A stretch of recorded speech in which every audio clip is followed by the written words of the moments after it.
Welcome to Thought Cops, the only podcast where every week we police the mean streets of the internet because, hey, somebody's got to do it.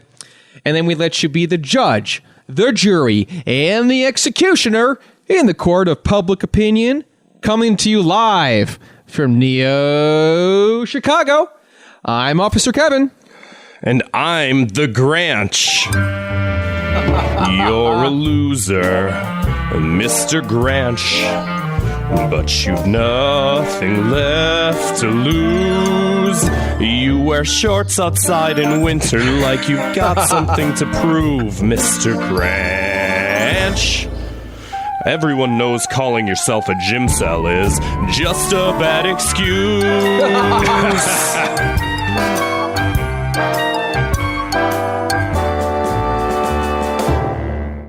Just figured I'd bring that back for this little bit of a bonus episode. That's right, folks. You're hearing a bonus episode for free, so... Hey, happy Christmas / Hanukkah / holidays. Happy holidays, everybody. Yeah, we're recording this ahead of time. We're taking a rare bye week this week, and we're giving you a taste of our Patreon exclusive series, Fire Bros, which we, every month we do this for our $2 tier patrons, which you can go to patreon.com/thoughtcops.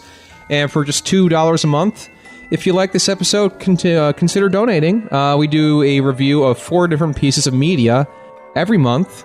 This month we did... I'm pulling it up now. We did Joker, the Amazon TV series The Boys, Nick Cave's new album Ghosteen, and El Camino, a Breaking Bad movie. Yes. So yeah, we hope you guys enjoy this. It's a little bit of something different while we take some time off for the week. We'll be back next time with our fantastic live episode. Actually, if you haven't bought tickets for that, we'll include a link in the description, or you can follow us on social media at Real Thought Cops if you aren't already. Yeah, and we'll have we'll try and do another high quality video export for that too, so you can watch it, you know, after the fact. It might take a little while to edit all that again, but that'll be up, the first week in January. It'll be worth it. It's going to be a good time. But yeah, I hope you guys enjoy this. Little something different. Happy holidays, everybody. Happy holidays. Fuck Christmas. We're declaring a war on it. We're going to destroy Christmas. We're going to beat Santa to death with a fucking giant candy cane. And then we're going to... he'd love that. He'd get off on it. Beats my ass with candy. Then we're going to turn Rudolph into reindeer meat, which I hear is actually very nutritious. Low on fat. Yeah, good stuff. I think venison is regular deer, not reindeer. Well, I don't know what you call reindeer. Magic venison. Right, magic venison. Magic glowing red venison. Happy holidays. And we're going to piss and cum on Frosty. Jesus. All right, guys, enjoy.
How you doing? Welcome to Fire Bros, the only podcast where every month we hose down the mean content of the interwebs. Rebrand. Because somebody's got to do it. If it's not us, who's it going to be? Not for human consumption? I don't think so. I don't fucking think so. I'm Fire Bro Grant. With me is Kevin. I'm Fire Bro Kevin, the Fire Bro. To be fair, we don't get to practice this as much as, the weekly show. So Yeah, and I still don't memorize that one. I got to read it off a script because I'm dumb. It's like the X that they put on a stage, the stage marker where you got to step onto it, and it's like, you got to stand somewhere, but they still got to mark the place on the stage. Anyway, thank you for moving on. Thank you for subscribing to our immaculate content. Let's get started. Let's just let's talk about things. Immaculate content where we judge other content for being bad or good. Yeah. And then, either burn it or add it to this library of regress. Because did you ever think about how the opposite of progress isn't Congress? And the opposite of Congress is not regress. I've never wasted my time thinking about that. Speaking of wasting time, let's get into it. Let's start with movie number 1, I guess, which is the Joker movie. Hey, da da da da da da da da. Hey, I'm the Joker, baby. He certainly was. So the Joker, this movie was. Hey, you know what? Everybody's kind of aired their opinions about the Joker out there, but you know what? We haven't, and everybody's been waiting. And I say it's about time. Yeah, it didn't matter until we voiced our opinion on it. Yeah. So here it is, folks. Which we meant to do a while ago, but, fuck it. Busy traveling holidays, blah, blah, blah. Yeah. I don't know. Excuses. Full of them. Excuses. So what'd you think about the Joker movie? What's the grand opinion on the the most profitable comic book movie ever devised by man? It's crazy. I don't know. I have a hard time believing that's true, but... Well, they spent no money on it, and then all the media hype just sort of accelerated it to this weird status. Yeah, that whole thing is just weird. How so? Just the discussion around it, the fact that it heightened it. And I'm just I'm sick of hearing about it, except for when we talk about it, of course. Yeah. I do wonder if some of the controversy was because you look at some of the stakeholders in some of these companies that run, the news media, and then also are shareholders in Universal Pictures or whatever, and it's like, was that manufactured? I still don't know. Tinfoil hat and all right now, but I don't know. Whatever. Anyway, let's talk about the movie itself, because I feel like that's, well, I don't know if it's more interesting than the controversy around the movie, but interesting nonetheless. I had zero desire to see this movie. I said that on Thought Cops. Yeah. That being said, have you changed your opinion? Well, I mean, I've already seen it. How can I still have a desire to see it for the first time? Well, yeah. I just mean so you saw the trailer. You're like, this is going to be bad. I didn't even watch it. I just, out of principle, I thought it was stupid. Out of principle? Yeah. Where do your principles fall in line? Too many of these fucking movies. I don't disagree. Another Joker? We just had one and he sucked. Hey, we're all clowns. Yeah, well. So you didn't want to see it, but you came around to it because our listeners and your friends and all of us forced you to watch it. Everybody who loves me and cares about me told me I should see the movie without knowing anything about it. So I did. We saw it together. Mm-hmm. And guess what? What? I really liked it. Oh, it's good to hear. Yeah.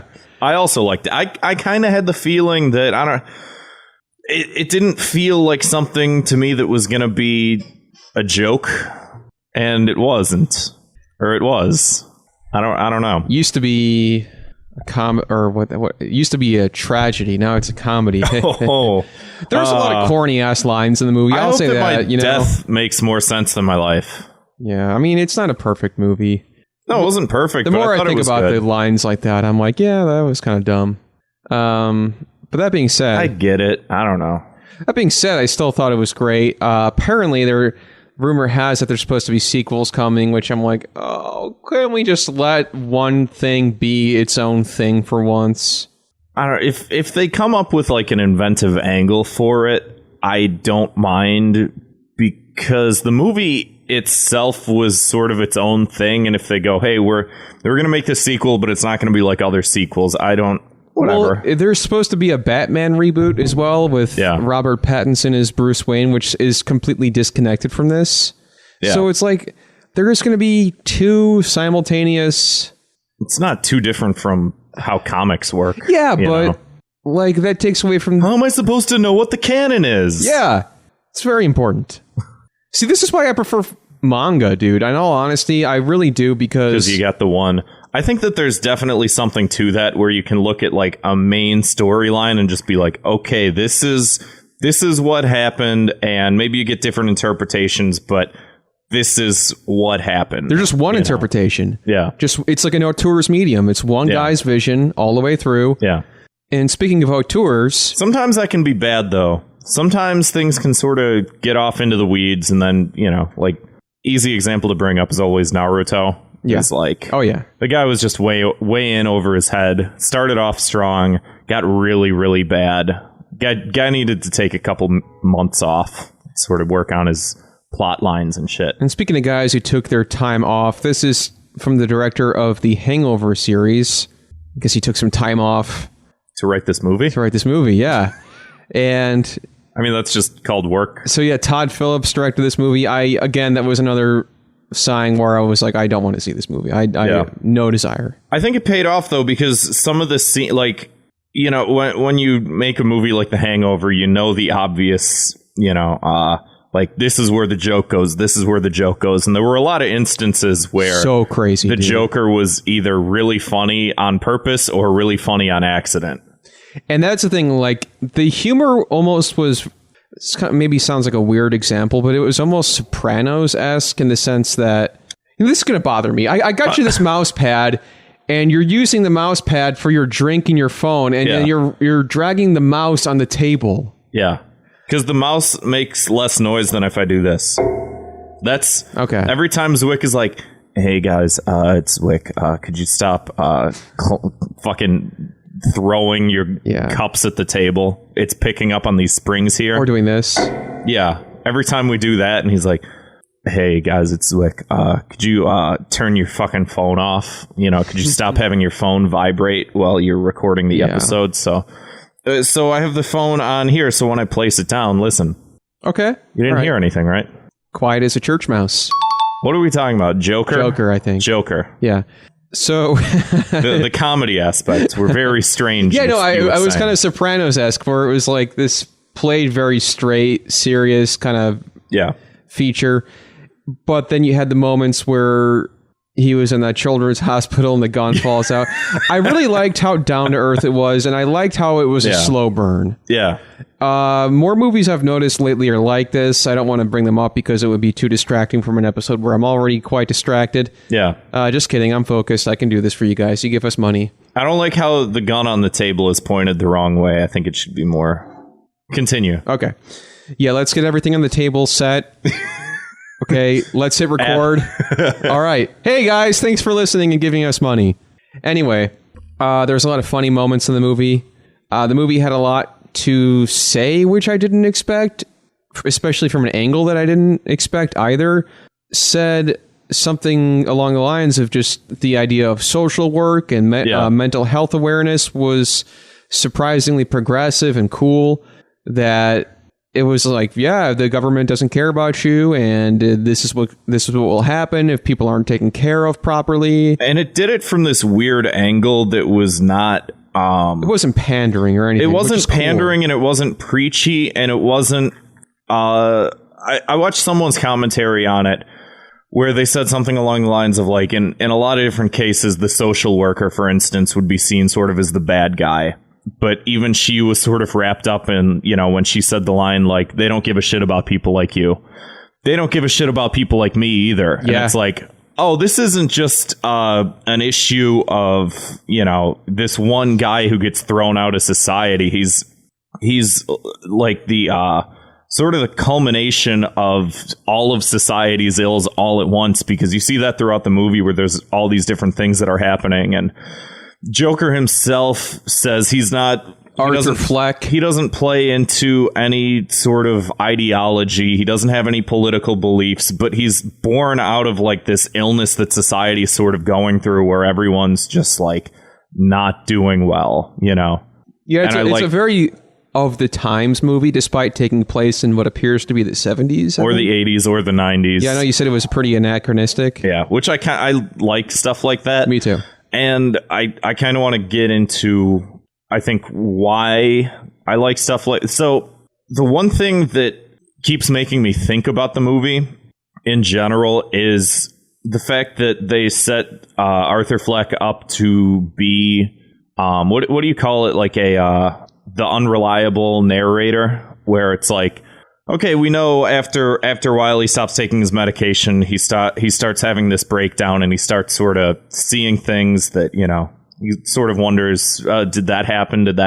And you know, I know we brought up after the movie, after we watched it, how there was that ham-fisted scene of, like, you know, the woman who he was stalking, and he breaks into her house. He's sitting on the couch, and she's like, "Who the fuck are you? Why are you here?" And he's like, "Oh, none of these things happened," which was like, okay, we get it. We know that that's what was going to happen. You didn't have to show it. Yep. Every single instance of her disappearing from the scene. It's like, all right. Yeah. The thing that I wonder about, though, and I usually hate this, you know, I always call it the part of the Grinch where they zoom out and it's all on the snowflake. Yeah. The part where that's like, oh, did the movie actually happen? You know? And I'm of the mindset that, like, the movie happened. You know? Especially if they're going to be doing sequels. It definitely happened. I think that maybe... I'll let you continue your thought. But just from the point of view of, like, the end of the movie, which was not a great ending. It could have ended a couple different places, but it ended with him in the psych ward, and he's laughing about this joke to this therapist that I guess he kills or something. Sounds like some of these open mic comedians we know. All of them. I did an open mic yesterday, and everyone's like, "So I skipped therapy to come here." It's like, all of you? Do you all go to the same therapist? Maybe. Anyway, so but there's that part where we know he's an unreliable narrator. He's throughout the movie, there's parts that sort of happen and then don't happen, and I just wonder with some of the anachronisms of like how time, like, you know, the what you see with, like, what decade this is in, and what actually happened, what you get. What's he building up to? Did all this stuff sort of happen? Sort of makes me wonder, did we watch what happened to the Joker, or are we watching him explain what he thinks happened to him because he's trying to give himself this backstory, you know? I'd like to believe that it really happened. I just said that I think that it happened, but I'm saying, to what extent did any of this happen? I don't have the answer for you. I didn't make the movie. I'm just saying that's just the interesting part to me. That's what I keep thinking about, is that final scene. And it's like, is he playing this up to be something that it's not, or is he embellishing certain parts and stuff like that? No, he's not. Well, how do you just said you don't know. I don't know, but it's definitely not that. I'm saying that as a sort of lukewarm, sort of conservative-esque approximation of what I think the overall tone was supposed to be, as opposed to just straight origin story, you know? Which in ways it did kind of feel on. That's kind of what I wanted to touch on as well. I almost wish that it wasn't a comic book movie. Yeah. It was good enough not to be one. I think that in some ways it did need to be one, and then in some ways it felt like they had to go over this, like, Wayne family stuff. Like, it's like every time they mentioned the Wayne family or Gotham, it kind of took me out of it, because I was just enjoying this, like, for lack of a better term, like, sort of developmentally disabled man. Like, not I was like, enjoying watching him flounder about. Yeah, it was hilarious. No, I was enjoying watching him as this just generic store brand clown, basically. Yeah. And But the whole point is he sort of becomes something bigger, right? And it's like, and I get that, yeah, and that's where it kind of leans into. It's like, he becomes the character, the Joker, who we all know, we all love this guy, right?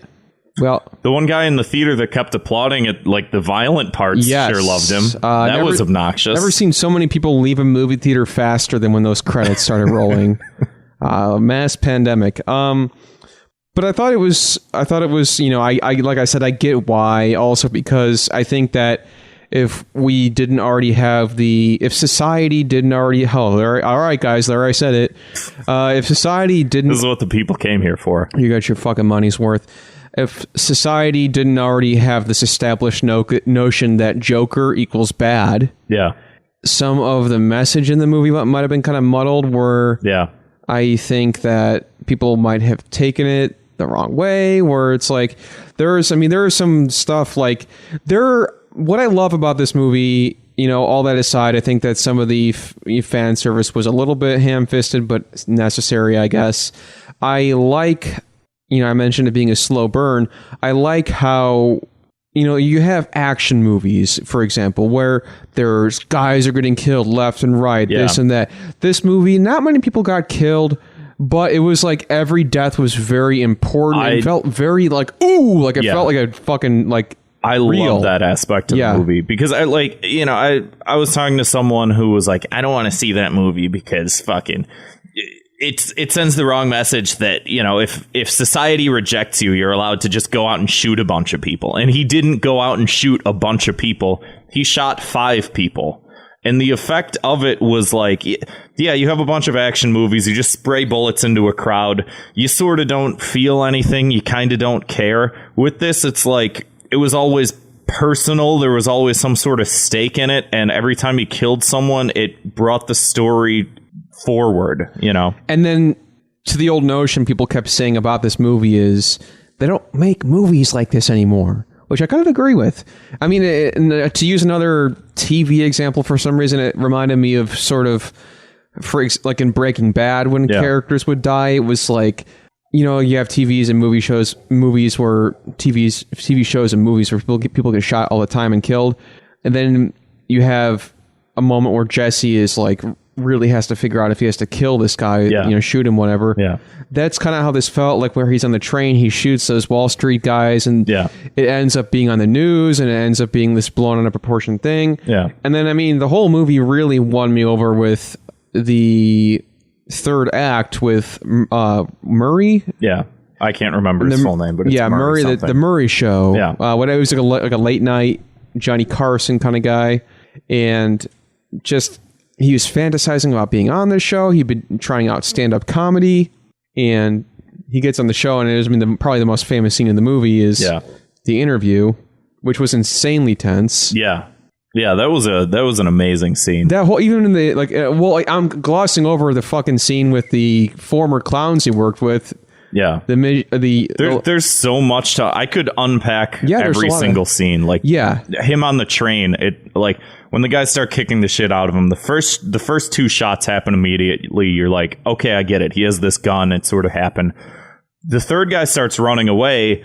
And like that's sort of this weird sort of shift in tonality where it's like the first 2 were self-defense, the third one was not self-defense, and you go from feeling bad about him to sort of being like, well, that's questionable. The guy, like, maybe did he deserve it? I don't know, but it wasn't self-defense anymore. He's no longer sort of the good, innocent, good guy, or not good guy, but like protagonist. Well, he's still the protagonist doesn't mean good. Yeah. He's just the main character. Yeah, I get you. Tonality. But yeah, things like that, or things like the scene with the elder Wayne. I can't remember his first name. Thomas, I think. Thomas Wayne.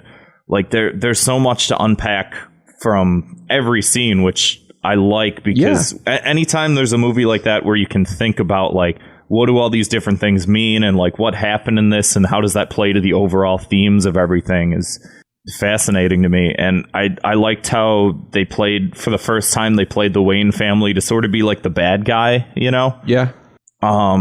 Not that he was like inherently evil or inherently bad. We all know that they're philanthropists and whatnot, but like just sort of seeing, hey, society's struggling and this guy's calling people clowns sort of thing. Like it gave a different sort of context to how we understand Batman in general, That phrase is very funny to me just because from the point of view of he is this cultural icon, and there is this continuous online debate of like, why do you like Batman? He's a vigilante and a fascist, and it's like that doesn't make, I don't know. Or, whatever, go ahead. So yeah, he's on the Murray Show. and he shoots Murray with the. And then I feel like there was, like we talked about this too, there was a number of points the movie could have ended on. Yeah. I don't think that I think they should have cut the last scene with the interview in the hospital. I thought that was stupid and gave too many, like, I didn't like that vagueness to it. I'm just saying that I think the vagueness made me reassess the movie, because then afterwards I didn't need that. I needed him to shoot the guy and walk off. Well, I know there was that scene where it pulls out of all the TV screens, but then he also there's that scene when he's amongst all the rioters. Yeah, and he takes the blood out of his mouth and makes the smile. They could have just ended it there. I guess so. I'm just thinking that the point of that was to be like, hey, to sort of bring it to this conclusion of like, hey, this guy like is still. I don't know. I don't know what I'm trying to get. No, I think if I may put words in your mouth. Yeah, go ahead. That Here, put this gun in my mouth. Yeah, I think. I think that. I know you like this too much. It's weirding me out. No, I think that the reason they did that, and this is you saying this, I think the reason they did this is because it made you not want to think the Joker was too much of a good guy. Like he's in fucking jail. He's not supposed to be out there. I know you disagree or what? People pay money for this. I'm saying because from the point of view of literally just expanding upon the fact that he's an unreliable narrator and we don't know to what percentage all the stuff in the movie happened, or especially the scene with I'll use this as an example.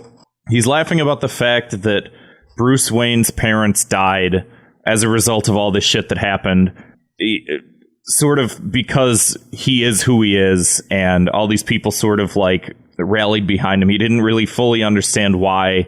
He was just sort of the icon of this sort of movement that was happening. Mm-hmm. So he's like, I was thinking about this joke, and Thomas Wayne and his wife get shot. Ha ha ha. And it's like the entire idea that Bruce Wayne is 10 years old in this movie and Arthur Fleck is like in his 40s is in and of itself like early 30s, I would say. Early 30s, fine. 30s, 40s, whatever. But like, it's easy to bring up the fact that it's like, oh, well, what's the Joker supposed to be 60 by the time Batman becomes Batman? Yeah, like, I agree. That's why I don't make another one. It makes me wonder whether or not it's like, well, maybe the whole like backstory thing didn't happen. Maybe the shit with Bruce Wayne, maybe he just invented it. Like for all we know, not that all the other shit didn't happen, but he's creating this backstory of Bruce Wayne's this, or Thomas Wayne's this. We know his mother was playing him up to be, like his possible father sort of thing. And she was inventing all this shit in her mind. How does he not have more or less the same issues that she could have had? And we know that he's adopted, blah, blah, blah. I'm not saying it's hereditary, but along those lines of, could he have invented parts of the story to just be like, this is my justification? And it's like, but he has no justification for any of it. Does that make sense? He's crazy. I'm saying, does that make sense in the context of the last scene of the movie? All right. For God's sakes, yes. Well, what else do you have? What else is there? I feel like I just want to like run through different scenes, but it just almost feels like me recapping the movie, which seems kind of pointless. Well, I mean, we've recapped a couple. This is what I will say. Halfway through the movie, I did not like it. I thought it was bad. However, which was the turning point for you? When they revealed, like, okay, this stuff with the woman never happened, because I was like, this love interest is so forced and unbelievable. Yeah. And I had my suspicions it was false, but I'm like, the movie's not going to do that. And they did that. And just the whole thing with him potentially being Bruce Wayne's brother, half-brother, whatever the case, thought that was stupid. And they kind of like maybe outlawed that or maybe retconned that. Like it might be true, but it seemed like for all intents and purposes. I'm not saying it was retconned. I'm saying that it's unreliable. Yeah, we might be getting the information from him, which is in and of itself not good. So there was a number of things that the movie, probably about a third of the way through, like undid all the stuff I didn't like about the movie. Yeah. And then from there was like him becoming the Joker. Hey, can you call me the Joker? That was a fucking good scene when he's in the dressing room. Also, I mean, I'm sick of the memes for this movie already. Yeah. But man, I really like the scene. I really liked it when he was putting on the makeup and the red suit and dancing on the stairs. I thought that was really great. And I think that also happens in line with him becoming the character more and more, you know? Mm-hmm. Because it's like, as he stops to take his... as he stops taking his medication and more of the insanity starts to come out, he has this vision of himself and who he is, or who he thinks that he is. And like, you know, the idea of the dancing and stuff like that, like after he kills the people, you know, he starts dancing, and then there's the scene on the stairs and shit. And it's like, because he's like becoming this character that like just no longer has anything to lose, sort of thing. Like, I think that I'm sick of seeing the picture of him on the stairs. Yeah. But with the shrunk version of him. I think that I've seen a lot of people try to take down the movie where they're like, oh, this scene is smart because the clown is supposed to be sad and he's happy and dancing because he's dark. And it's like, people keep wanting to fucking take this movie down. I really don't understand why. But I thought that was weird. That was a cool, like, that was like just the scene that, like, I was watching it and I was like, this is iconic. Yeah. And I think the best movies have iconic moments and scenes and imagery. And that scene of him on the stairs dancing after this like metamorphosis that he has after killing his mom and killing that guy, and he's about to achieve his dream, you know, being on this late night, you know, being on what back in the day would have been Carson. Yeah. Even though it's like basically for the purpose of a cringe compilation. I thought that was a really, really powerful scene, and I really loved it. Even though Gary Glitter is a bad guy. Well, there's a lot of scenes like that where it is in and of itself iconic, but the memification of things, even back a long time ago, example number one I can think about is the only thing I knew for a long time about the movie.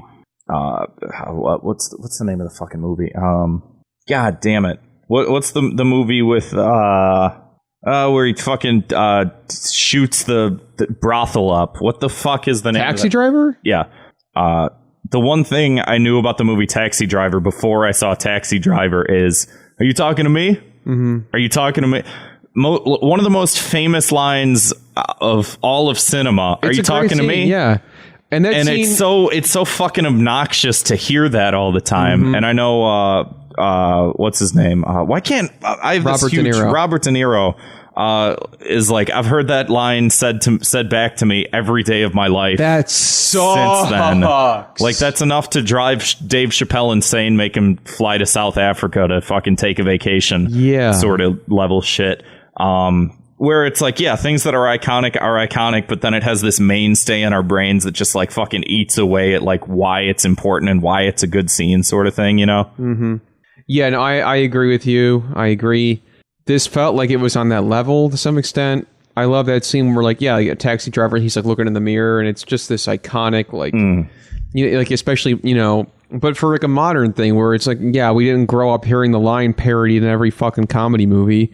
We grew up like, now we are grown up, kind of, and we're seeing it for the first time with fresh eyes. I mean, it happened with other movies growing up. Look at fucking Borat. Like, everyone knows Borat. Yeah. But being in middle school when Borat came out was wait, like middle? I don't remember. High school. Yeah, I was like what year did Borat come out? 2007. I want to say. Really? Yeah. I don't know. Maybe I just remember like being very annoyed by everyone in middle school. Very nice. Very cynical. Yeah, very nice. My wife, which now it's funny again, but we have enough time sort of removed from it. Rule of 10,000. The chickens have large talons. It's like, why are you even referencing that right now? What's that a reference to? Just dumb, dude. They're just dumb people. Fucking stupid. Anyway. So it's like, that shit's happened before. It'll continue to happen. # Baby Yoda. Anything else to say about this? I love the setting. It was a Gotham City, but it was based in this. It felt like this gritty 70s New York. Hey, I'm in Gotham here. Oh, hey, watch out for this tear gas. Oh, we got clowns walking around the street. I'm walking here. Oh, what's next? A Mr. Freeze movie? That'd be kind of cool. I mean, that happened. Like an origin story. Like just a Todd Phillips directed movie called Freeze, and it's about how his wife gets frozen and he goes crazy. That'd be sort of interesting to have just a bunch of origin stories for. Like, I feel like that's what, when they announced that they were going to do the Suicide Squad movie, I feel like this is the feeling that I wanted to have towards that movie, where it's like, hey, bunch of bad guys, let's sort of see what makes them tick. And instead it was this stupid fucking Hot Topic bullshit. But that's like when I saw the first trailer that came out before they did all the edits to it, I was like, this is going to be cool. And it wasn't cool. And real quick on that, I know I've kind of ragged on comic book movies to some extent, but I was thinking earlier today about Batman the Animated Series. I watched best Joker interpretation, best one, only one. If you say anything else, you're wrong. I think that is like the definitive comic book thing in a lot of ways. Because I think Batman is like in a lot of ways a definitive comic book hero, and it throws you in. And you see, like, you don't have to learn all the backstories right away, but you kind of learn them all like as the characters appear, and then they continue to appear throughout this 3 or 4 season run of a show that was just really well written and really well done. Yeah, and that's what I was thinking about Mr. Freeze, because that was one of the best episodes. Oh, my wife froze. Let's do a skate off. Not fucking Arnold Schwarzenegger. But anyway, so now the point of the show is we have to decide if it's going to be in the Library of Regress, or if we're going to burn it or shelf it. This is definitely a library one. Yeah, I'm going to say so. I'm going to say a cultural mainstay. Yeah, let's do it. Let's do it. Here's the shelf. Wow. That was me putting the book in the shelf. I wonder if that picked up at all. Probably not. It's like 3 feet away from the mic. Well, I think...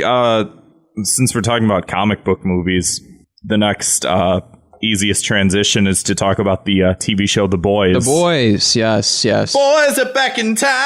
That should have been the theme song. Actually, I have more to get into on that in a moment here, but The Boys is an Amazon Prime. Town. The Boys is an Amazon Prime original series. It's interesting. That's all I'm going to... No, I'm just kidding. I got to say more about that. That's the point of the show. So The Boys takes place in a world where basically the MCU and Justice League are real. Not only in terms of that the superheroes are real, but also in terms of that the movie-making capitalism machine behind it is also real. Yeah. And yeah, they're bad people. Fuck. So typical capitalists. So the whole... The Boys, it follows... Is back in town. It follows this ragtag group of vigilantes who are super powerless and who have been wronged by superheroes and want to take them down. So the show won me over immediately about 10 minutes into the first episode. Yeah. Where the main character... What the fuck is his name again? Fuck. Nerd Man. Yeah, Nerd Man. The powers of nerd. Electronics store guy. Yeah, him and his girlfriend were going on a walk, and they're just talking, and all of a sudden, basically the equivalent of the Flash runs through her, and that's like not really that's a very creative death. It's something like you think about like a beam or a blast, but it's like he's running so fast he accidentally blows through explodes her, and like you just see like him holding her hand. It was horrendously graphic. I was so grossed out by it. That was brutal, and immediately I was like, okay, this is good. Yeah, I had the same. That's the part where I was like, okay, I know what I'm watching now. Yeah, where it's like, and this is almost like the antithesis. Like, in some ways, it feeds off of the superhero stuff, but in a lot of ways, mostly it's an antithesis to all of it. It's a very good satire of it. Yeah, and it's like I said, it's all about the fucking cinematic universe aspect. And I will say, like, when everyone's like, "Oh, watch this show, The Boys," I was like, "I don't want to watch." Yeah, a lot of my friends back home were like raving about it, and I was like, I'm so turned off from most superhero stuff. Exactly, that's exactly where I was at, and because you're saying it about Joker, and I was just like, man, like Joker was one thing. I don't know if I can watch. Like, oh well, it's a really good parody, and I think when people say parody, it's not like a parody; it's a satire of the genre. And I wish people would have said that when they were trying to pitch it to me, because I was just like, I don't want to see a parody of this shit. Like, it's not funny to me. It's fucking boring. I hate it. But I'll go ahead and say I think it's on the level of, I haven't seen the newest Watchmen show, but it was at least in the lines of like the movie or the comic book for me, where it's like trying to uncover, I think Alan Moore's point of view with writing Watchmen was like, hey, these things that we all sort of look up to as cultural icons, they're not what we make them out to be. Let's sort of uncover what this means. And this did exactly that, but like the 2010s version. Exactly. Of it. Very modern. It's based off a comic from like the mid 2000s. Yeah, which I didn't know until, I looked it up. But So, I mean, it's obviously different because a lot of the stuff in the show is very modern, and a lot of the issues it tackles are very modern, like in Me Too, where Starlight has to like basically suck the equivalents, they suck off the equivalent of Aquaman. Yeah. Just, I mean, man, the show really, I thought the casting was so good. Yeah. The people who they cast as the Seven, which are basically the equivalent of like the Justice League or the Avengers, like perfect. Dude, whoever they cast for Mr. Superman guy was like, Dude, he looked like Vic Mignogna. It's like I could not get it out of my head the whole fucking time. And then given the context, so good, I was though, like, oof. Because you could see that shift in like his facial expressions where he walks around and you're like, yeah, man, this is the ultimate. This is the fucking Homelander. This is the fucking Ubermensch. Like, look at his fucking hair is perfect. Yes. And he has a chiseled jaw.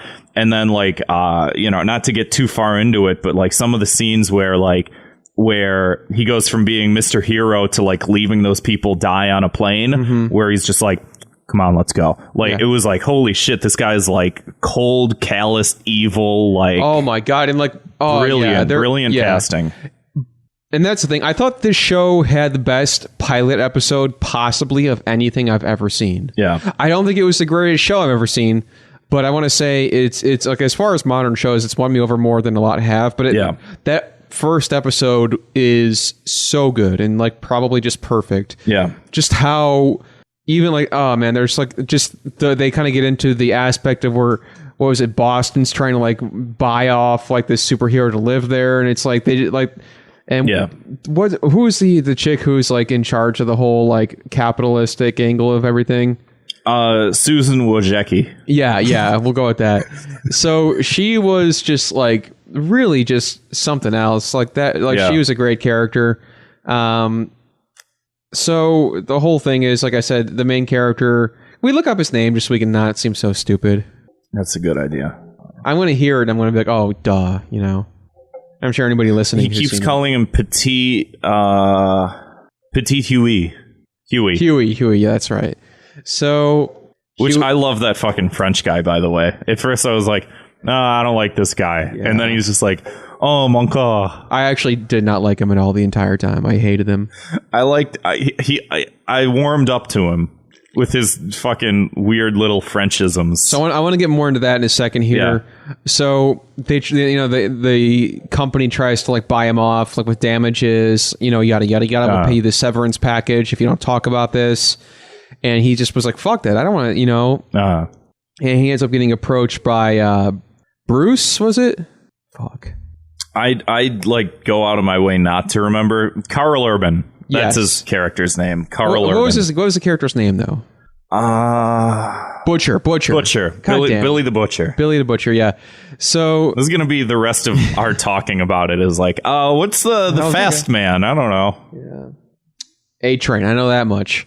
So he gets approached by Butcher, where he's like, he brings him to this underground area where you get to see all this like crazy shit with the people who have superpowers who are not all they're cracked up to be, because there's a lot more than just the Seven, which is the main team.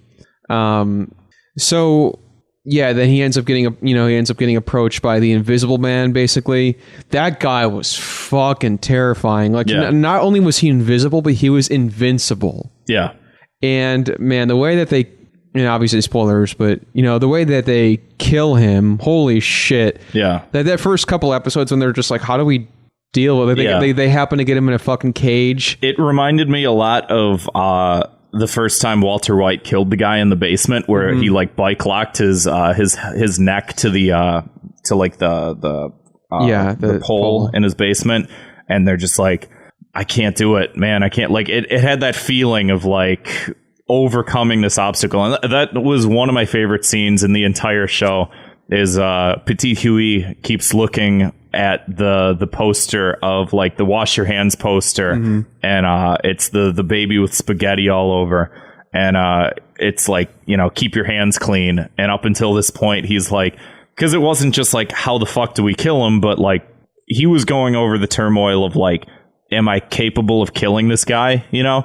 And then that one scene where like he finally crosses the line and he kills him, and then there's this blood splatter all over him, and then he looks back at the baby with the spaghetti all over, and it says keep your hands clean, and it like zooms back to him with blood all over him. Was like one of my favorite scenes. That was amazing. It was, yeah. I thought that was great. There was a lot of good imagery and stuff like that.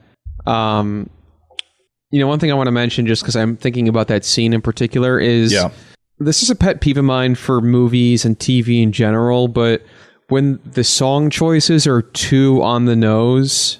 I don't remember the song. It's just like everything, like with Butcher, he's British, and they have like he's in a fight and they're playing London Calling. I did like that. But then, like, and then when he's covered in blood, they're playing the Cherry Pie song because it looks like cherry. Oh yeah. But like a lot of the other ones, it just was like the most obvious like radio play songs you could possibly think of. I was almost cringing every time with their song choices, because it was just like, oh, here's what's happening here. That's what the song is singing about, the thing that's happening, and it's just like, I don't like when it's so on the nose, and this show was really bad about that. And that's a criticism I heard of The Watchmen as well. Of the newest one? The movie, where the songs were too mainstream and too on the nose. A little. I did have that complaint, and some people tried to talk me down from it, but I didn't really like when they're flying into the main bad guy that's the good guy but the bad guy, when they're like flying into his lair that's in like the South Pole or whatever, and All Along the Watchtower plays, it's like, I get that it's the 60s and whatever, but like do some like big ominous orchestral thing or something. It's like, and that's like so on the nose, and it's like, just for somebody the writing of Alan Moore, that's just sort of embarrassing to But anyway, that's kind of the same vibe I have with The Boys. But we have not really talked much about The Boys themselves, and that's something I wanted to get into. They're back in town. They're here again at Dino's. So I thought, honestly, for me, I kind of didn't like The Boys. Like, the show in the beginning really, really won me over with the whole premise and the Seven and the whole idea around that. And I liked Huey. I liked Huey's dad. I like Butcher, but then like other characters, I did not like the French guy, and then the other guy with the Mother's Milk.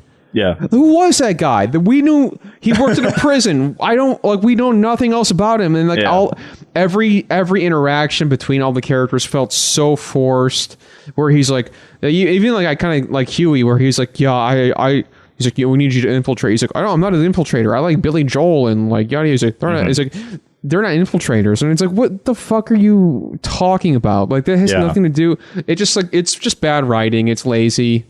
Or like Butcher's Spice Girls inspirational speech when he was like talking to the Frenchman and Mother's Milk, because like they don't like each other. I hated it. I thought it was funny that a guy like that would know about the Spice Girls, and then later on you're British. How the fuck wouldn't you know about that?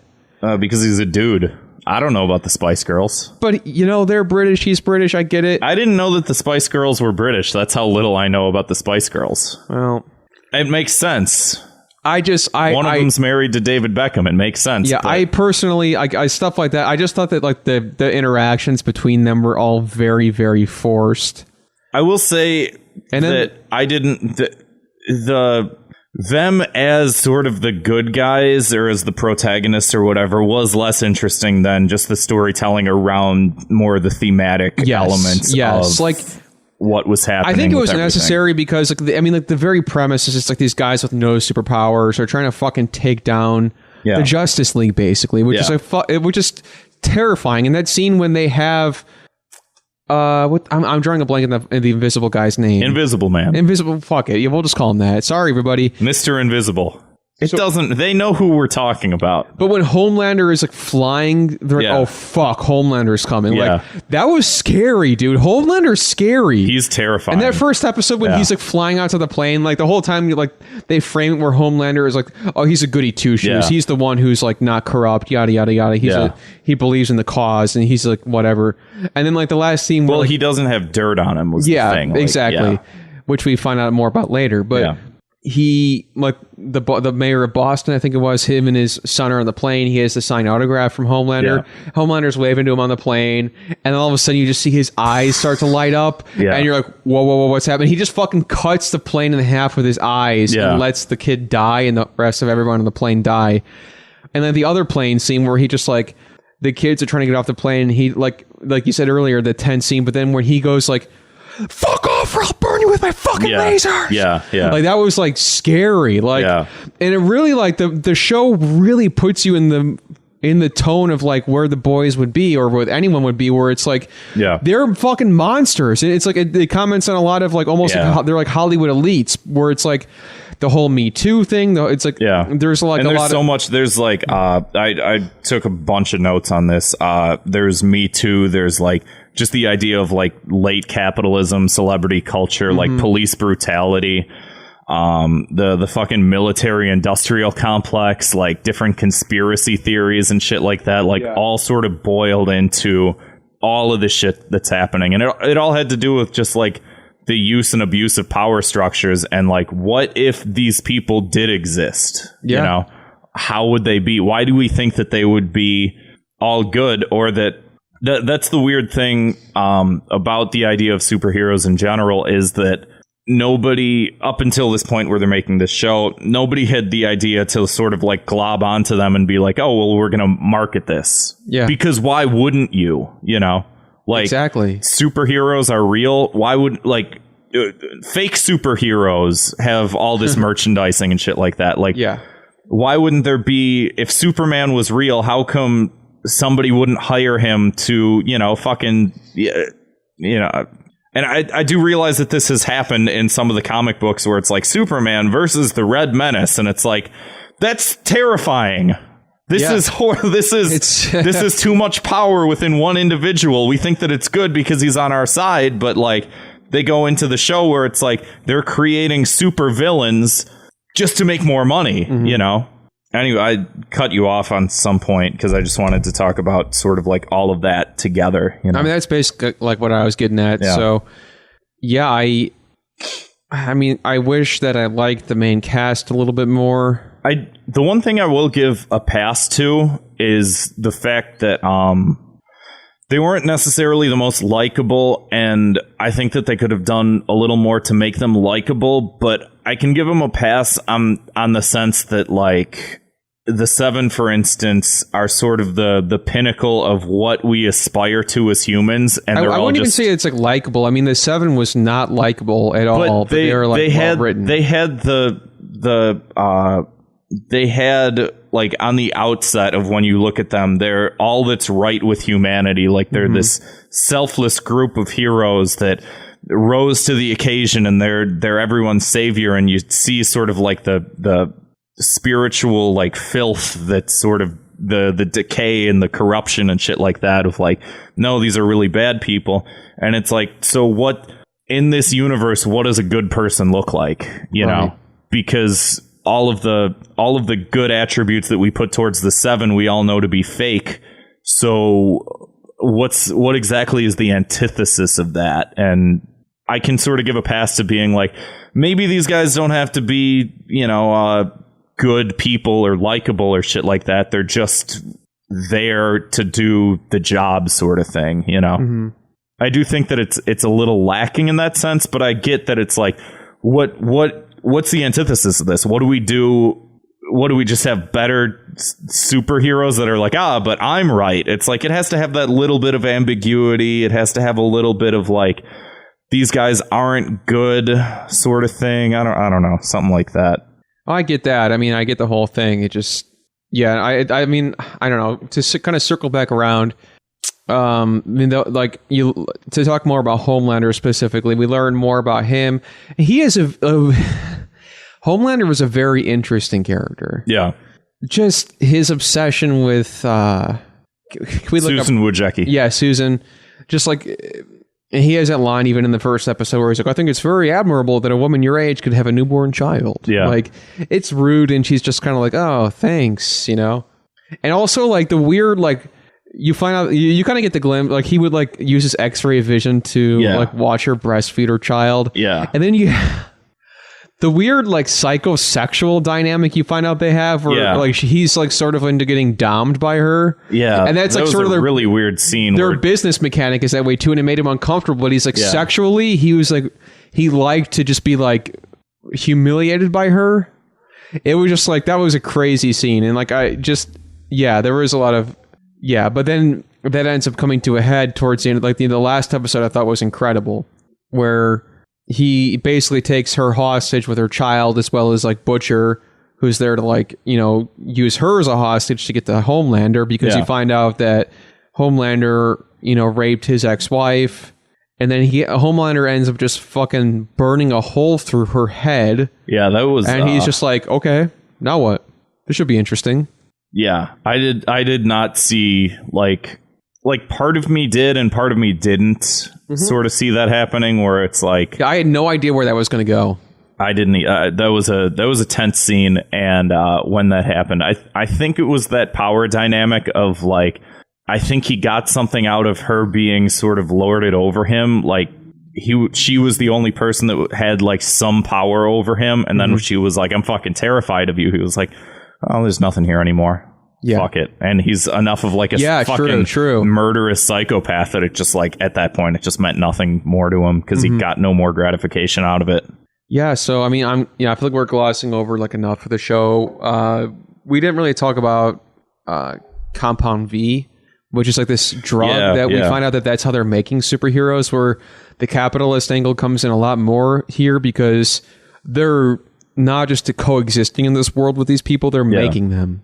Which, makes sense from that point of view, because it's like you're not just monetarily benefiting off of their existence, but you're stacking the odds against yourself. Like, you're stacking the odds in your favor to bet in your favor to win in this, like, big fucking weird crony capitalist game of, like, you know, superhero industry. You know.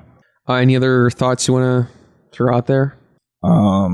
Just want to point out that the Aquaman guy is named Kevin. His name was Kevin. I don't remember them ever saying that. They did. I made a point to when someone was like, "Oh, we're talking to Kevin here." Like, I had to write that down, because for whatever reason they always name the dumb character Kevin, whether it's that or the penguin that's dumb in 3, 2, 1 Penguins. Yeah. Also, real quick, like I mentioned, there was, like, the Me Too scene with him in the first episode, where he, you know, he's like, oh, I'm sort of the, like, second in command here, which you find out is not true later on. Yeah. And Starlight is sort of, like, the kind of character we relate to the most, I feel, in the show. Yeah. Her and I think Huey to a certain extent. I think that they were, like, the two down to earth sort of, like... Oh, real quick, I thought that their meeting was stupid. They were sitting on the same bench. I thought it was stupid, but I also thought it felt funny in a way that she's going through this personal turmoil, and she sits down and he's just eating a sandwich. Why are they talking to each other? That would, especially in New York, that would never happen.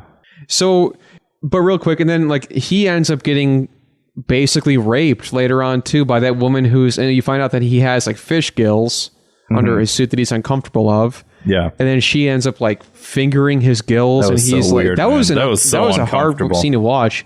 And then you just kind of see his life continue to fall apart in Cincinnati. Yeah.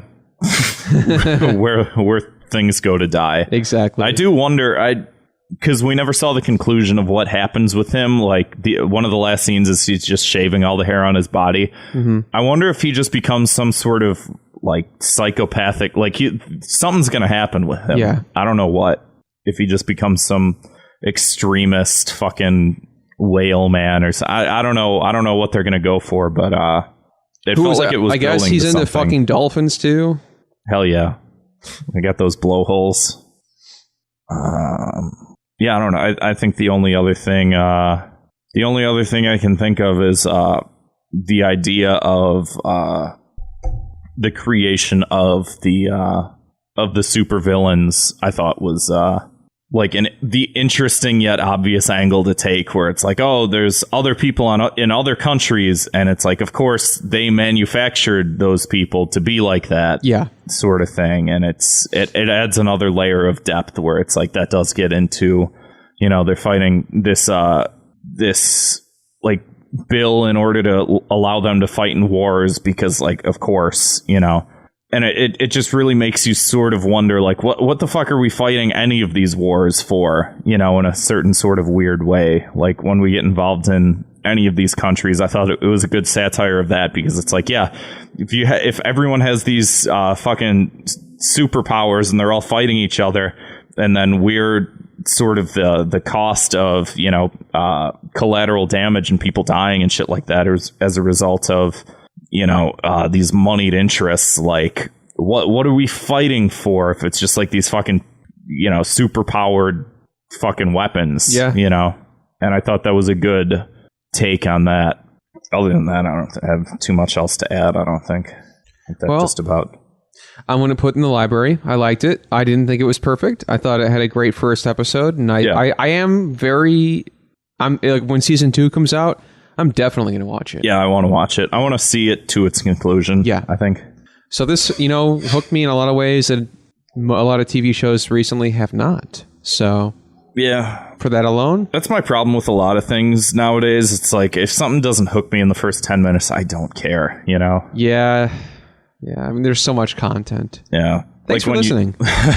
Like when you said about Joker being sort of a slow burn. I like slow burn movies, but also, if there's not a reason for me to watch it, I don't care enough to sit through the burn, you know? So, next on the list, we have, I'm going to go to Nick Cave, Ghosteen. Yeah. I lay in the forest amongst the butterflies and the fireflies and the burning horses and the flaming trees, as a spiral of children climb up to the sun. So I am, or rather, I was not at all familiar with Nick Cave before this. I'd heard the name. Yeah. I never sought him out. Right. But I listened to this album for the first time. I know he's been around for a while. Long time. Like, he has a long fucking career. He used to be in a sort of post-punk goth band in the fucking 80s. Yeah. Called, I think, The Birthday Party. So his career spans from like the 80s to now. So he's been around for a long ass time. Yeah. So I only listened to this album, Ghosteen. Yeah. Are you familiar with any other of his songs? Like Red Right Hand is a big one. Or he's got a couple other ones. He's not a very well-known person, but let me see. There's some songs that you might recognize from different movies or something like that. Different movies, different TV shows. Perhaps. Because I'm looking here. Yeah, because I did not see... Let me see. Yeah, I'm sure I would have to like listen to it more, but yeah. So I listened to Ghosteen. This is a newer album. His newest album, I think. It came this out year, a couple months ago. Yeah. So were you a Nick Cave fan before this? Yeah. Okay. So it's been up and down. I think I've been listening to him a lot within the past 2 or 3 years, maybe a little longer than that. So a weird guy, definitely a weird guy. I don't know how much you read about him or not. He kind of gave me like Tom Waits vibes. Yeah, especially with some of the more ballady sort of stuff, where he's sort of talking poetry over some of the stuff, not exactly singing, but not singing. You know? Yeah, I had heard that actually because I told a friend I was listening to the album, and he's like, "Oh, I heard it's like poetry, kind of," and I was like, "Yeah, kind of." Yeah, certain aspects. And one thing I really like his whole persona of like I just like that he's not a very good looking guy and that he's not very good at singing, but that there's something about him again, Tom Waits, yeah, there's something about him that just like he has this coolness of how uncool he is, like, you know, sort of, you know, he gets it. Yeah, he gets it. Self-aware. He found his own sort of his own little niche, I guess. And yeah. But so let me scroll down to the let me find this. Oh, he had a song in Shrek 2. Did he really? What song? People Ain't No Good. which makes sense. So the album itself was about the death of his son, who recently the news came out that they did an autopsy on his son. He fell off of a bridge, and it turned out that his son and like a friend had like dropped LSD for the first time, and he just sort of lost his cognition of sort of where he was. Like, not to get too personal, but like that's why I don't fuck with that stuff. With this type of like album, or you mean no, LSD? No. I'm so into the artistic. Yeah. I mean, just that's sad. It is sad. He was like 14, I think, or something like that. Yeah. No, I'm the same way. That some of that shit freaks me out. So his son died a couple years ago. He'd put out an album since then, but this was sort of the album that came out that he like wrote about his experiences with it, with dealing with all of this stuff. And I think the thing that I liked about the record, and I don't know if you sort of picked up on this at all, is that it's sort of schizophrenic in the way that Grief sort of is, where... Yeah, I could see that. Where there's parts where he's very self-indulgent, and then there's other parts where he's like, everyone goes through this. Why am I being so fucking mopey? You know? And then there's parts where he's like finds joy in just the experiences that he's had with his son, and then that joy sort of slips into this sort of delirium and stuff like that. So in terms of some of the songs, I really liked some of the songs. And some of the songs I'm like, I don't know, but the album itself had this like effect on me that was like what I like about albums, and not just picking out songs and making playlists and shit, but like an album like this is that you go through all of that, and it's sort of like taking a journey. Yeah, you know? See, the thing is, like, I don't listen to enough albums like through like that. Even like growing up, my access to music was finding a band I liked and downloading random shit on LimeWire from whatever album. Yeah. And just listening to all of it out of order. And like, I kind of regret that. And I've gone back and like listened to like, you know, older bands I've liked and listened to albums. And I do like, when I can, I do very much value the album experience. And like there's a common theme and there's a common thread.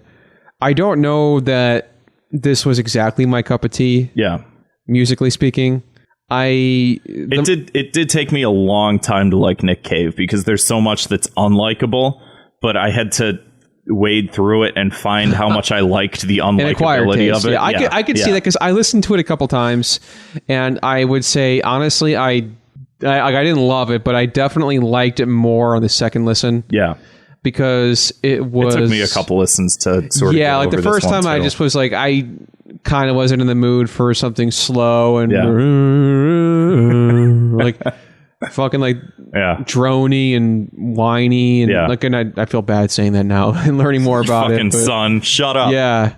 No, but I mean, like, in that sense, it's not exactly my cup of tea. Yeah. But were there any songs that stuck out to you? I would say the one that stuck out to me the most, and like there was a couple, but I know I made a note for sure. Like Ghosteen Speaks. Yeah. Stuck out to me.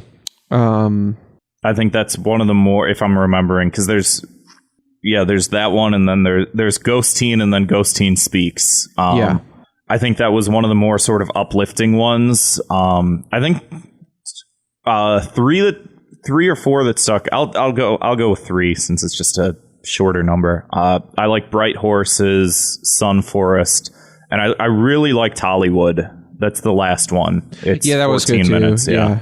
Because it has that. I mean, Bright Horses and Sun Forest, like the children's choir that he had on those songs, and then the fact that it's a children's choir and that it's a song that it's an album about his son, and that he has these lines about, like, I think in Sun Forest, something about like ladder of children climbing up to the sun. You know, had this like profoundly eerie effect on me that was just like, I don't know how to describe that, but those two songs I thought were two of the best. And then Hollywood I really liked. It has this weird sort of ominous foreboding thing where he's still talking about his experiences and stuff like that, but also just I don't know whether or not this is exactly what he was going for, but Hollywood is sort of being the professional, not the professional,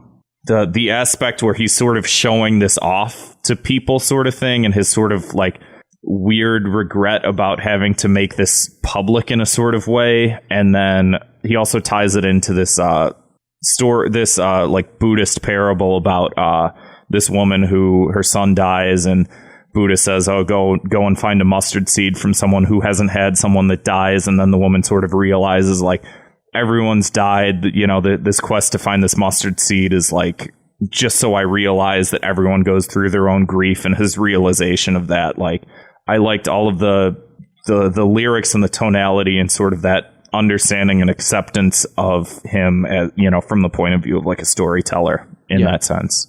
Yeah, I mean, there's a lot to unpack in that sense of just his own experiences, which, I think I honestly probably have to sit with a little bit more knowing it all, because I didn't do the research, but being said, I trying to think what else I can say, because like I said, it wasn't exactly my thing, and Which is fair. I do enjoy like plenty of post-punk and stuff from that era, which I now I want to go back and listen to more of that. Yeah, because I think like that sounds like that would be up my alley. And he does definitely have a lot of other good albums. And the thing that I like about him the most is that he is sort of all over the place. Like, he's definitely rooted in that post-punk gothic sort of scene. But one of my favorite albums that I've been listening to nonstop is Dig Lazarus Dig, which is a song about it's an album about the idea of Lazarus sort of coming back to life, and he's put on a Broadway play sort of thing. And it's this very like, it's a very hard rock album sort of thing. It's very strange. He's got that. He's got another project called Grinder Man. The second Grinder Man album is really, really good. I mean, they're both good, but Grinder Man 2 is one of my favorites.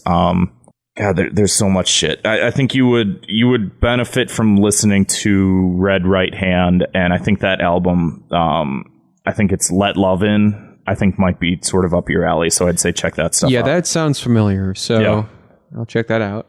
But as far as Ghosteen, is it Ghosteen? Which would make I think it's ambiguous. I mean, that would make sense, but it's one Ghosteen. Yeah.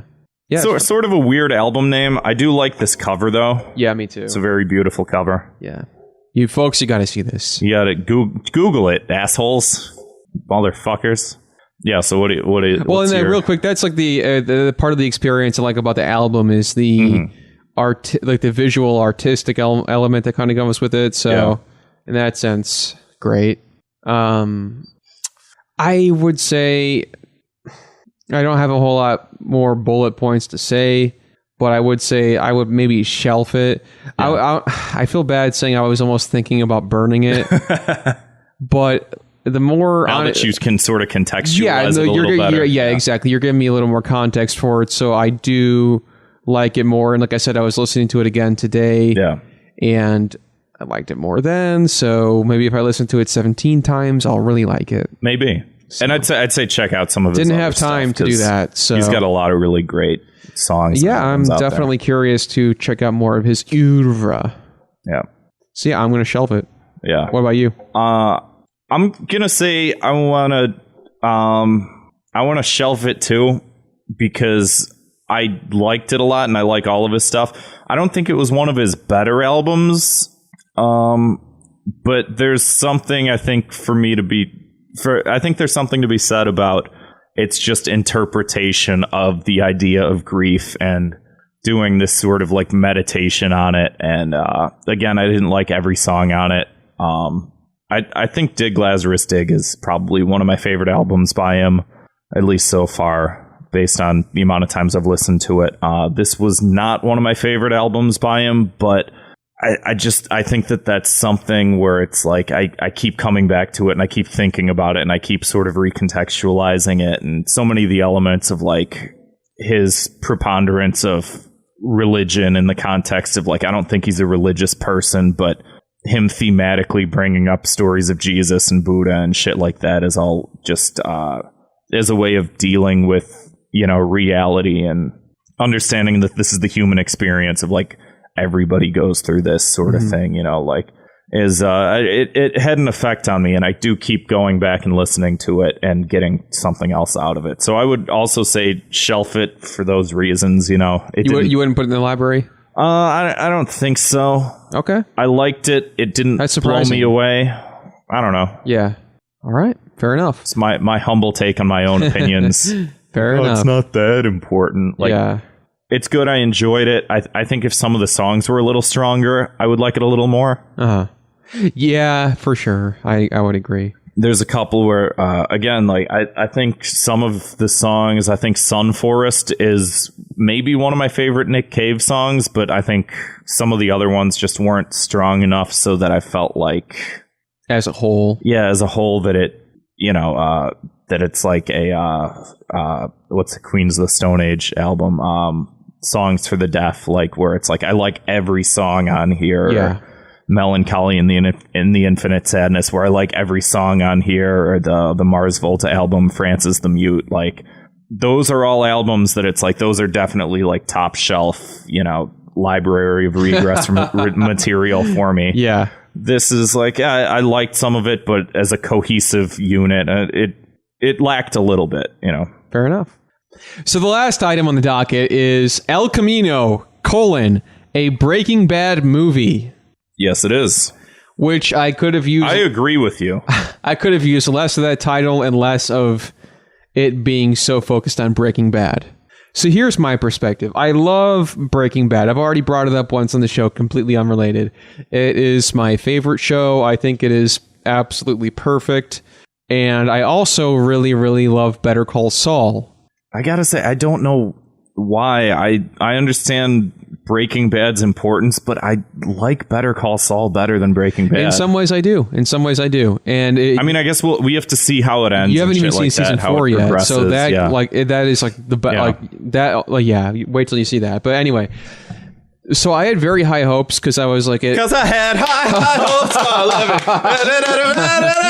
Oh God. Well, I guess we'll be talking about that on Thought Cops.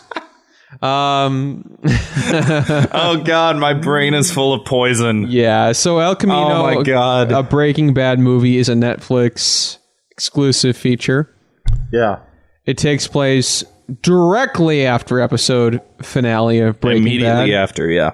Which is like, I think it fills an important void of what, because Breaking Bad is not really the kind of thing I wanted to be left up to interpretation. And the one thing was what happens to Jesse. Yeah. We can only assume, and this was a great point to really just, okay, we get the definitive answer, know.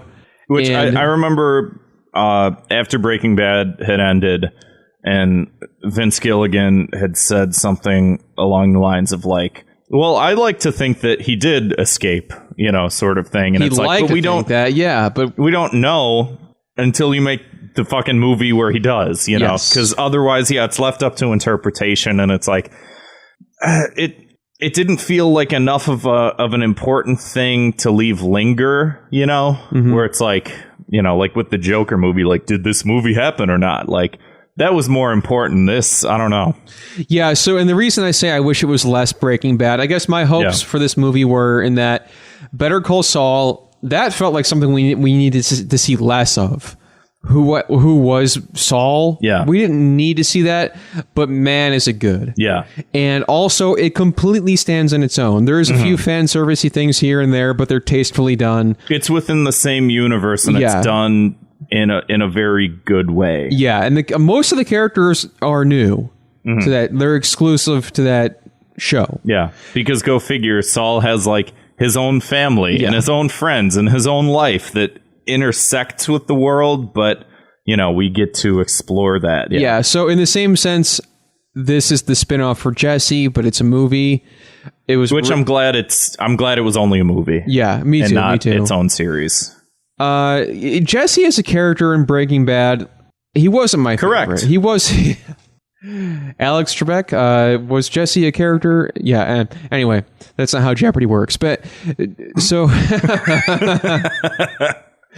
so Jesse, not like he was not like, I liked him but I don't know that I would have wanted to see a focal thing on him specifically because I didn't like his friends in his life were all very unlikable.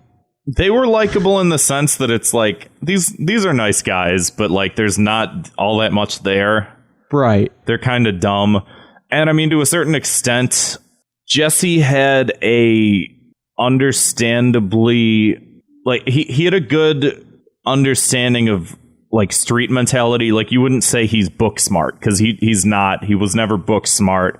He was never that smart of a person, but he understood certain things and he figured things out in a way that was unique to him, which I sort of liked. Mm-hmm. But yeah, I agree with you that in a certain sense, there wasn't as much there to him as a character as there was to like Walter, who had all this other shit going on.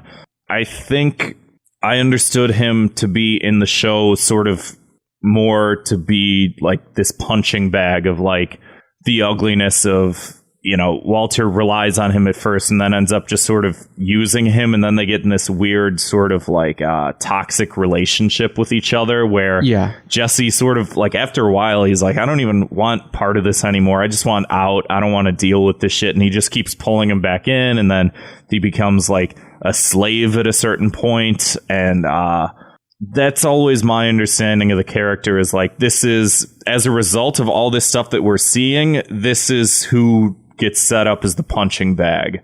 So yeah, I mean, to do an extended character study on him, to me, not all that interesting because other than that, he wasn't that intelligent, you know, as a character. Yeah, so I think a movie was the appropriate amount of time we could spend with that, and also because Vince Gilligan he's a great writer and director, and the movie had all sorts of classic Gilligan hijinks. Yeah, like slowly, piece by piece, removing all of the interior of an apartment. And then watching it from overhead, like bird's eye view. It's very Vince Gilligan to kind of play with the form like that. Yeah.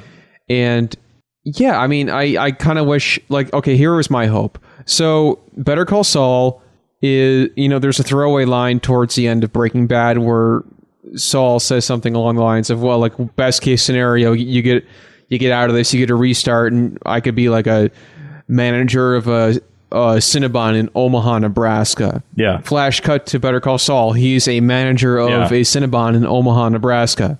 In Breaking Bad. Which is sort of a good juxtaposition because it's like we see what happens with Saul before Breaking Bad and then like sort of at the end, but the study isn't at the end of like what happens. It's like what happens before, what led him to become Saul. And with Jesse, it's like what happens after, you know, sort of thing. So.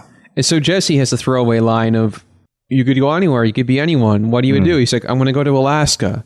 So it's like, okay, I almost wish that this movie was just Jesse, the character Jesse from Breaking Bad, Jesse Pinkman, living in Alaska on some completely unrelated movie. Yeah.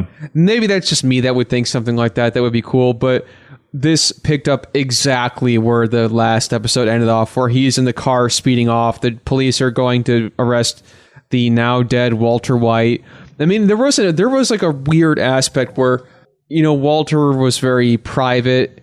Like, we never really got to see like how the rest of the world reacted to the things he did and what happened. So it was weird to see like a little bit in the last season, like a very little bit, where you see like he goes back to his old house to get the vial. Yeah, and the kid, they've all spray they know who he is. Yeah. He becomes this like ominous figure that's on the run, sort of thing. But yeah. But the idea is like we see him on the news, and there's like Jesse Pinkman is the last one subject. Like it kind of brought it more to this like grandiose perspective where it's like, oh yeah, that shit did happen. That was fucking crazy, and this is how there's some fallout from like the mayor is involved and all this other stuff where Jesse's parents, and that was like an aspect of closure I didn't expect but appreciated in the movie, where he gets to say goodbye to his parents because they were so estranged for a long time.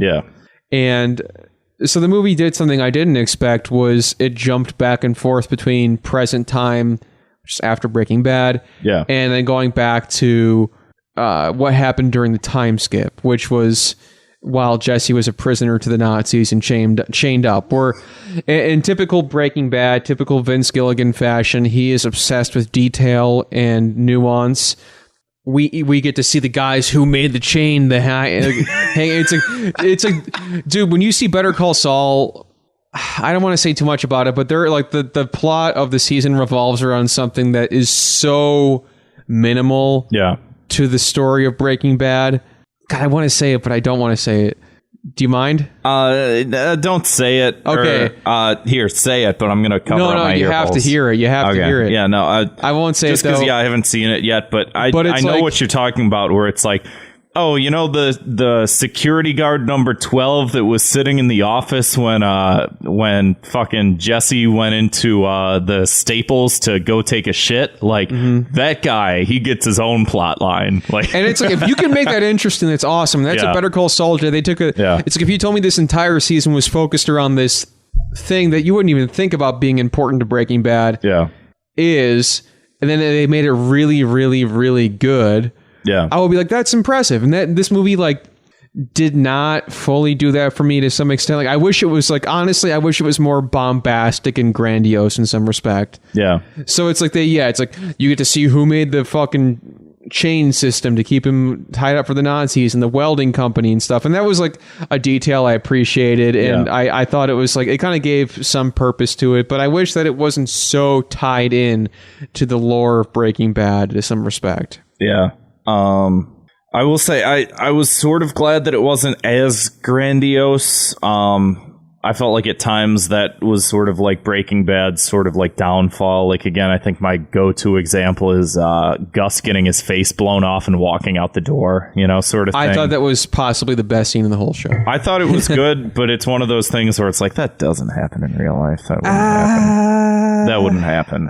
You wouldn't get your skull blown clean off on one half of your face and then walk out. You would just die. I mean, people survive like explosions in war with half their skin on only one half of their face blown off. But maybe they died. Maybe they died like 30 seconds later, like Gus did. You know, we don't know. After walking out of the room and adjusting their tie. Yeah. I get it for a cinematic thing, but like, you know, no, it was very Looney Tunes. I get it. That's why I loved it. Caution to the wind, I guess. So this didn't have anything like that, which maybe I guess you like that, you know, you're boring, but I'm not saying that I dislike it. I'm saying that that's like a criticism that in my mind creeps up. Okay. I disagree. Because when we talked about Better Call Saul, that's a point that I brought up. That Saul felt more, the show feels more grounded because you don't get those like extreme moments. True. There is nothing. Well, I don't think that there's anything wrong with it. I'm just saying as a point of differentiation that it exists. Yeah. So this movie jumped back and forth between. We did get to see a lot more of Todd, who's very fat now for some reason. I liked the something Vince Gilligan didn't take into account.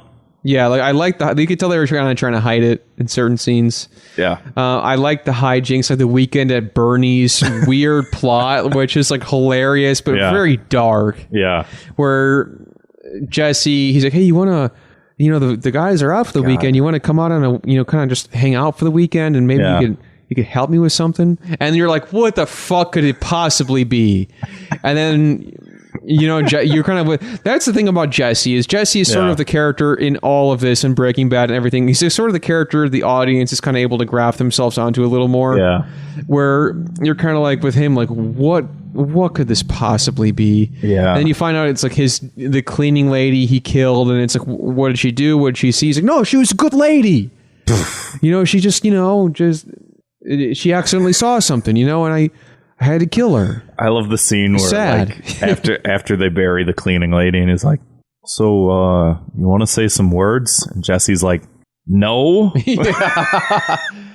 And even when like he's helping, like he's rolling the body up in the rug very unceremoniously, and then he pushes it over the balcony. It's like helping your friend in college move out of their shitty college apartment. It's like, except it's a person. Yeah, it's like, I don't need this thing anymore. Like, just throw it out the balcony. It's just like the way it lands in the truck. Yeah, it's hilarious. It's very weird and dark and like grounded in a fucked up way. Yeah, and then like they bury the body, and he considers killing him, which maybe he should have, knowing how, because that's the thing is, as the audience, we know how things go down. It's like, fuck, man, why didn't he just do it?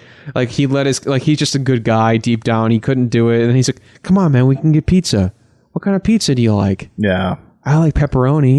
That was a hard scene where he finally sort of just like gives in. See, the more I kind of talk about this movie, the more I think I almost want to watch it again, because I had like I said, Breaking Bad is something I love. And for something as important... Would you consider rewatching the entire series and then like tacking that on at the end? There's a point... There's a part of me where it's like when Better Call Saul's done, I want to watch like Better Call Saul all the way through, Breaking Bad all the way through, and then El Camino. But Star Wars prequel it. I'm waiting till then. Yeah. So in this sense, I'm kind of like, I want to wait. Yeah, I want to wait. Watch the janitor spinoff movie that... first got busted for weed. Yeah, I want to say that I want to at least watch this specific movie again. Yeah. Because, I think that my expectations were so high because of Breaking Bad and Better Call Saul. Yeah. Which even still, it's like, I didn't have to rewatch Better Call Saul to like it. I liked it because it was just fucking great. Yeah. So that, that may be a point against this, which is fair.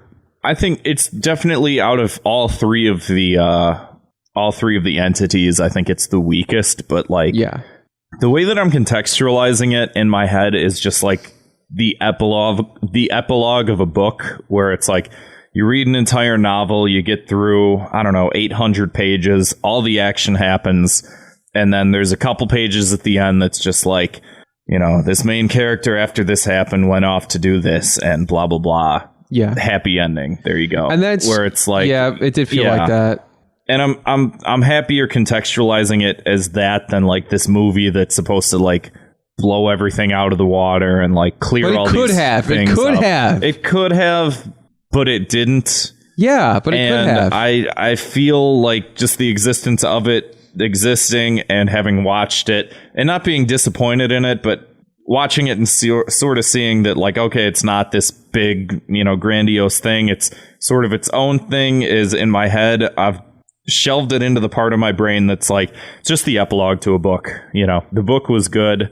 The movie was okay. It didn't have to happen, but it happened. I got something out of it. Like, the ending where he's driving to Alaska and you see that like, the beginning of the movie, he's driving in the El Camino and he's just like screaming. And the Breaking Bad. Yeah. And the end of this movie, he's driving in Alaska and it's sort of like he's free. He's all peaceful. Of a sudden, he's got a sweater on. He's got a nice sweater on, a nice Irish sweater. It's like I got something out of it, Mm-hmm. It wasn't horrible. It wasn't, blow me away sort of level, but it's an epilogue. Yeah, and I mean, it did. I will say, as far as epilogues go, they did have enough in there for it to be interesting. I thought the plot with as much as I kind of laugh about it, the welding company, I like that they were in the sense of like Better Call Saul, they were exclusive to this entity. Yeah, and they were sort of the villains. And of course, there's they play the fake cops, and that was a cool twist I didn't expect. I didn't really expect it either, and then it made sense. Yeah. After you sort of realized it, but yeah. And there were just like these like dumb cokeheads, even like leading up to this Wild West shootout, which they referred to as a Wild West shootout, which I liked. Yeah, I did too. I really liked it. It felt very corny and cheesy and all that, but I still liked its existence. And the way that they pulled it off too, where it was like, he had a gun, and he got that second gun, and he shows up at the Wild West fight with the one gun, and it's like, yeah, Jesse's a good guy, he's got honor, but he's not like, he kind of comes to his senses, and he's like.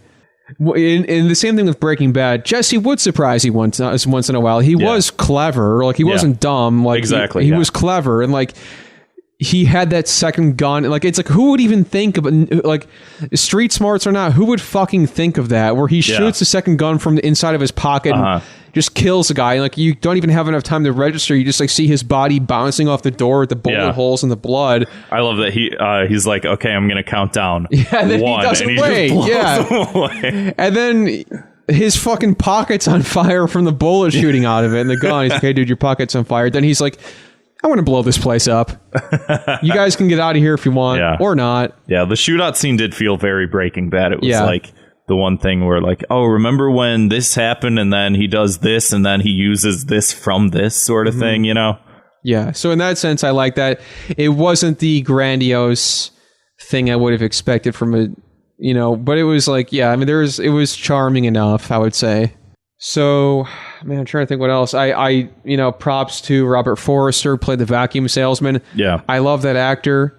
And he passed away the day this movie came out. Yeah, crazy. And I really liked him in his small role in Breaking Bad. And when I heard the movie was coming, I was like, I kind of hope we get to see more of him. Yeah. And we did. And he was like, I love that we didn't really get to see much of him in the show, but he was kind of a bastard in this movie. Yeah. Where I love that we got to see more of that, where he just was like... I think that was always the subtext of his character, which is I mean, just the job, like, he's got a sick job. It's like, he's got to be a little fucked up, Yeah. But his whole sort of mentality with that, which was like, come here with this exact amount of money. If you don't have this exact amount of money, I don't give a shit. Get the fuck out. And he was barely short. That scene when he's counting the money, he's like, if you need help with finding a vacuum, I got plenty of great models. Yeah. Don't fuck with me, dude. Come on. Yeah. He's and then he calls the cops. He calls on him. the cops, and Jesse's like, you didn't call the cops. Yeah. Which is like that's sort of Jesse level mentality of like, he's smart, but he's not intelligent. And so he thought he was being clever. And then the cops show up and he's like, oh, shit. And he's like, this guy of all people called the fucking cops. Yeah. Which is like, it was surprising as the audience, too, where you're kind of like, did he really do that? Yeah. And then oh, shit, he did. And then he ends up like, being good to his word. He's like, you just follow my rules and we'll do this. And then he did eventually have to do that. And he, of course, had to go back and get his own personal revenge. That mentality makes sense because, like, if he has rules for how this is what I want you to do, I want you to have this exact money, you have to show up at this exact time, you have to do exactly this, et cetera, et cetera. Makes sense that he would be so stringent in that because he's going, like, here's a new personality. Jesse Pinkman's fucking dead. You don't say that name ever. I have to trust you not to like reveal my secret. Yeah, the whole drive up there. It makes sense that he has all these rules and shit like that. Exactly, a guy like that, yeah, totally. Yeah. So it was cool. It's the Van Halen with the fucking brown M&Ms story. Yeah, of like brown M&Ms in the bowl. Whatever, I don't know. Whatever. You know what I mean? Yeah. I want some M&Ms now. Let's go get some M&Ms. Yeah, well, we gotta go. We gotta get some M&Ms. Well, Rick, we gotta. I'm gonna put it in the library. Yeah, it wasn't atrocious. It wasn't bad. Even it wasn't even just okay. It was just expectations were very, very, very high for all. Yeah. I mean, but like the Breaking Bad and Better Call Saul is like some of my most favorite pieces of media. Period. So I mean, the stakes, the expectations could not have been higher. Yeah. So in that respect, for me not to despise the movie or even dislike it at all, I was like, okay, I got to put it in the library. I liked it. It wasn't. I would agree it was the weakest of the three entities, if you can really call it its own separate entity. I wish it was more of its own entity, but it wasn't. It wasn't all that I wanted it to be. Yeah. So for that, yeah, it's not high marking, but it's good. Yeah. I agree with that, except I would say that I would shelf it just because it is like, okay. Would I shelf it, though? Because I do agree with everything you just said. It seems like you liked it more than I did. That is true. So I don't know what that says about me and my high hopes for living. God, I don't know. Does it matter? No. Does it really matter?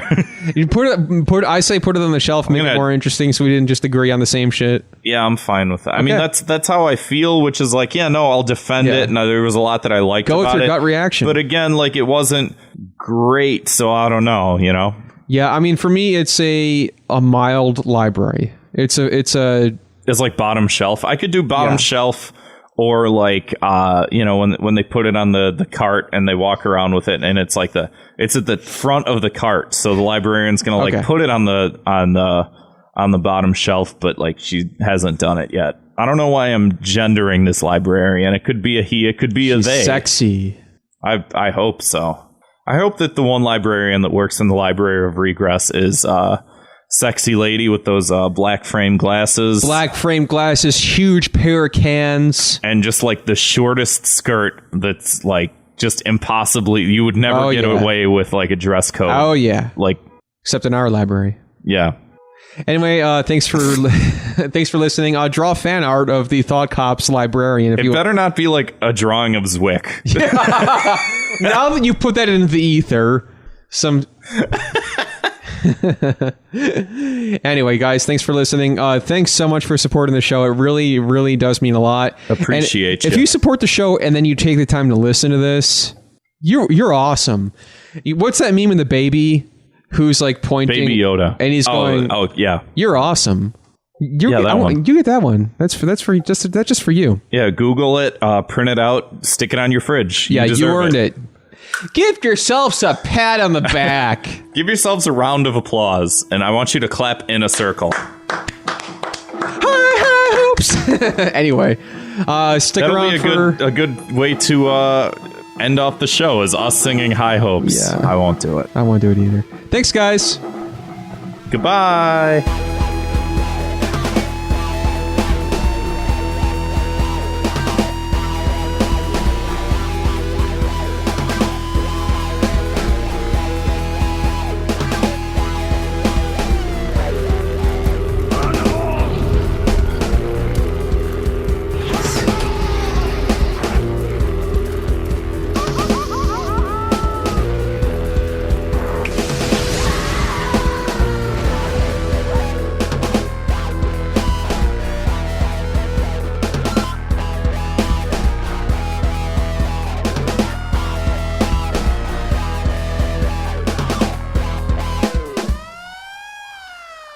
No problem.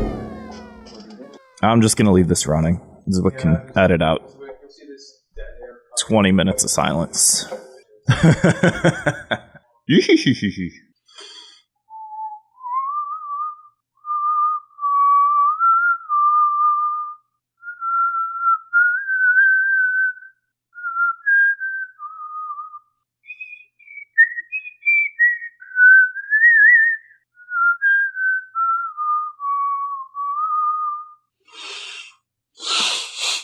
No. I purchased a bidet. Yeah. Save money on toilet paper. Really? Feels good, man. Yeah, it's not a new toilet. It's just that attachment. I couldn't tell. So, wait, you bought that? Where did you buy that? Where can you even buy something like that? Amazon? Really? Yeah. How much? It's just was an it? attachment. You just attach the hose. It was like $20, $30. So you really bought it for the sake of saving money on toilet paper? That's part of it, yeah.